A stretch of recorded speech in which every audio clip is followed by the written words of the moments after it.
বাংলাদেশের একমাত্র প্রবাল দ্বীপ সেন্ট মার্টিন। নীল জলরাশি আর শান্ত বালুকাম সৈকতের কারণে বহুদিন ধরে পর্যটকদের কাছে এটি এক পরম আকর্ষণ। কিন্তু এর নয়নাভিরাম সৌন্দর্যের জন্ম রহস্য লুকিয়ে আছে গভীর ভূতাত্ত্বিক বিষয়।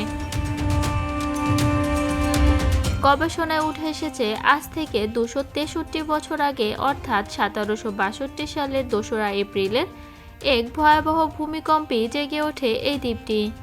বিজ্ঞান গবেষক ওয়েবসাইট সায়েন্স ডাইরেক্ট প্রকাশিত মাইক্রো আউটলস ডকুমেন্ট পিরিয়ড বাংলাদেশ শীর্ষক গবেষণায় জানানো হয়েছে, ভারত ও মিয়ানমার প্লেটের মিলনস্থলে সংঘটিত এক শক্তিশালী প্লেট চ্যুতি থেকে জন্ম সেন্ট মার্টিনের।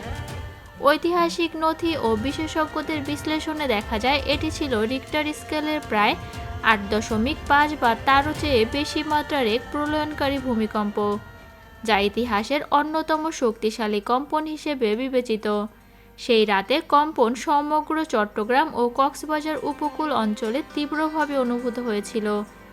এই বিধ্বংসী ভূমিকম্পের প্রভাবে ভূপ্রকৃতিতে আমূল পরিবর্তন আসে।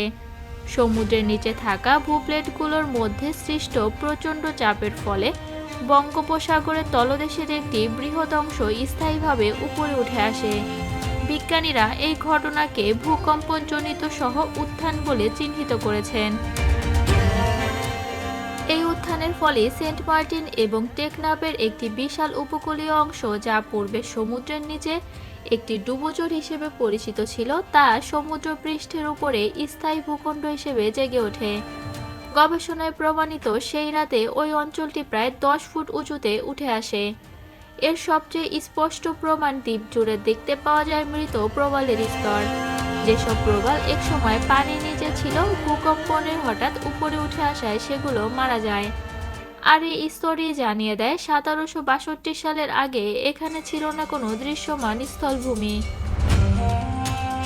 শুধু নতুন দ্বীপই নয়, সেই প্রাকৃতিক দুর্যোগ বদলে দেয় পুরো উপকূলীয় অঞ্চলের মানচিত্র। ভয়াবহ জলোচ্ছ্বাসে সে রাতে প্রাণহানি ঘটে বহু মানুষের।